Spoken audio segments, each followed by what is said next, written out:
جی السلام علیکم، 9th class. جی سبق نمبر 2 مرزا غالب کے عادات و خصائل کی مشقی سوالات میں آپ کو کروانے جا رہی ہوں۔ جی دیکھیں، پہلا سوال دیکھیں کہ مرزا غالب کیسے اخلاق کے مالک تھے۔ جی اس کا آنسر میں آپ لوگوں کو بتاتی ہوں۔ جی سوال ہے مرزا غالب کیسے اخلاق کے مالک تھے۔ جی اس کا آنسر ہے مرزا غالب کے اخلاق نہایت وسیع تھے۔ وہ ہر شخص سے بہت کشادہ پیش آمدی سے ملتے تھے، یعنی کہ بہت ہی خوش اخلاقی سے ملتے تھے۔ جی سوال نمبر 2 ہے، دوستوں کو دیکھ کر غالب کی کیا حالت ہوتی تھی؟ ٹھیک ہے، جی اس کا جواب ہے غالب دوستوں کو دیکھ کر باغ باغ ہو جاتے تھے اور ان کی خوشی سے خوش اور غم سے غمگین ہوتے تھے۔ ٹھیک ہے کہ دوستوں کو جب وہ دوست خوش ہوتے تھے تو ان کی خوشی کو دیکھ کر خوش ہوتے تھے، اور اگر دوست کوئی پریشانی یا مصیبت میں مبتلا ہے تو مرزا غالب بھی بہت ہی دکھی ہو جاتے تھے۔ سوال نمبر 3 ہے، مرزا غالب کو کہاں کہاں سے خط آتے تھے؟ جی اس کا جواب ہے مرزا غالب کو اکثر لوگ مرزا غالب کو ملک کے ہر کونے سے خط آتے تھے، کیونکہ ان کے دوست نہ صرف دلی بلکہ ہندوستان بھر میں بے شمار موجود تھے۔ اگلا سوال ہے، اکثر لوگ غالب کو کس طرح کے خط بھیجتے تھے؟ جی اکثر لوگ مرزا غالب کو بیرنگ خط بھیجتے تھے۔ بیرنگ کا مطلب ہے بغیر ٹکٹ کے خط، ایسا خط جس کے لفافے کے اوپر ٹکٹ نہ لگی ہو، اس کو بیرنگ لفافہ کہتے ہیں۔ اس میں یہ ہوتا ہے، موسٹلی بچے پوچھتے ہیں ٹیچر یہ بیرنگ کیا ہوتا ہے؟ موسٹلی بچے جو ہے بیرنگ کو بے رنگ لفظ پڑھتے ہیں، بے رنگ نہیں ہے، یہ بیرنگ خط ہوتے ہیں جو کہ جس میں لفافے کے اوپر جو ہے وہ ٹکٹ نہیں ہوتی، اور جو وصول کرنے والا ہوتا ہے، جو خط کو وصول کرتا ہے وہ تھوڑے سے پیسے ڈاکیہ کو ادا کر کے وہ خط جو ہے وہ لیتا ہے، تو اس کو کہا جاتا ہے بیرنگ خط۔ ٹھیک ہے، اگلا سوال ہے، سائلوں کے ساتھ مرزا غالب کا سلوک کیسا تھا؟ جی سائلوں کے ساتھ مرزا غالب کا سلوک بہت ہی اچھا تھا۔ سائل ان کے دروازے سے خالی ہاتھ بہت کم جاتا تھا۔ وہ غریبوں اور محتاجوں کی مدد اپنی بساط سے بڑھ کر کیا کرتے تھے۔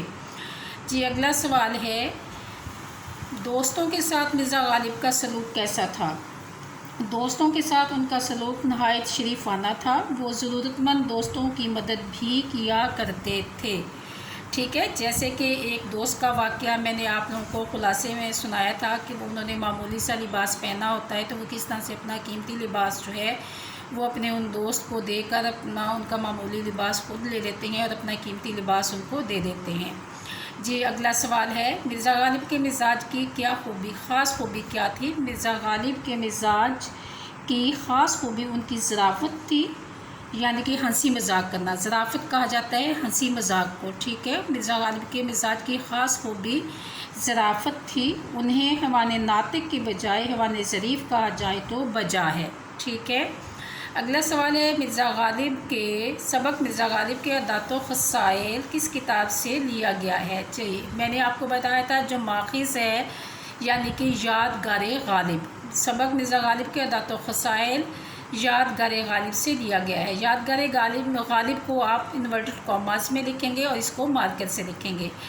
سبق مرزا غالب کے عادات و خصائل کے مصنف کون ہیں؟ تو اس کا آنسر ہے سبق مرزا غالب کے عادات و خصائل کے مصنف مولانا الطاف حسین حالی ہیں۔ مولانا الطاف حسین حالی کو بھی آپ لوگ انورٹڈ کاماز میں لکھیں گے اور مارکر سے مینشن کریں گے۔ ٹھیک ہے کلاس، جی اس کے بعد ہاں جی سوال نمبر 2 کو آپ نہیں کریں گے۔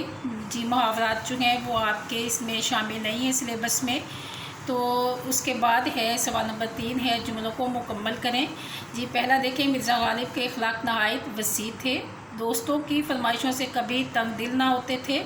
خودداری اور حفظ وضع کو کبھی ہاتھ سے نہ جانے دیتے تھے۔ فواکہ میں آم ان کو بہت مرغوب تھا، یعنی کہ پسند تھا۔ فواکہ پھلوں کو کہا جاتا ہے۔ مرزا کی نیت آموں سے کبھی سیر نہ ہوتی تھی، یعنی کہ آموں سے کبھی نہ بھرتی تھی۔ جی اس کے بعد MCQs ہیں، یہ دیکھیں، مرزا غالب کے نہایت وسیع تھے اخلاق۔ بے میں دیکھیں، مرزا غالب دوستوں کی کن باتوں سے کبھی تنگ دل نہ ہوتے تھے؟ فرمائشوں سے۔ جی اس کے بعد جیم دیکھیں، لوگ اکثر مرزا غالب کو خط لکھتے تھے بیرنگ، بغیر ٹکٹ کے، جیسے میں نے آپ کو بتایا۔ ٹھیک ہے، اس کے بعد دال ہے مرزا کی طبیعت میں بدرجہ غائب تھا، یعنی بدرجہ غائب کا مطلب ہے موجود تھا، بہت زیادہ موجود تھا۔ مروت اور لحاظ، ایک صحبت میں مرزا غالب کس کی تعریف کر رہے تھے؟ ہاں جی، میر تقی میر کی۔ اس کے بعد ہے کس نے سودا کو میر پر ترجیح دی؟ ذوق نے۔ جی اگلا سوال دیکھیں، فواکہ میں ایم سی کیوز ہی ہے، فواکہ میں غالب کو بہت مرغوب تھا، عام، ٹھیک ہے۔ اور اس کے بعد میچ کرنا ہے سوال نمبر 6 جو ہے، اس میں دیکھیں اخلاق، اس کو کریں وسیع کے ساتھ، خوشی، غم، مذہب، ملت، مروت، لحاظ، بیرنگ، خط، حیوان ناطق، حیوان ظریف۔ اور اس کے بعد ہے سوال نمبر 7، مذکر اور مؤنث جو ہیں آپ نے الگ الگ کرنے ہیں۔ آپ دیکھیں اس میں کوئی جنس نہیں پائی جاتی، یعنی کہ نہ یہ الفاظ جو ہیں میل اور فیمیل نہیں ہیں، نر اور مادہ نہیں ہیں۔ اب ہم نے ان کو کس طرح سے دیکھنا ہے یہ میں آپ کو بتاتی ہوں، پچھلے ایک لیکچر میں بھی میں آپ لوگوں کو بتا چکی ہوں، یہاں بھی بتاتی ہوں کہ اب آپ نے اس کو بول کر دیکھنا ہے کہ یہ مذکر ہے یا ہوتا ہوتی سے آپ کو اندازہ، آسان طریقہ جو ہے یاد رکھنے کا، ہوتا ہوتی سے آپ کو اندازہ ہو جائے گا کہ یہ مذکر ہے یا مؤنث۔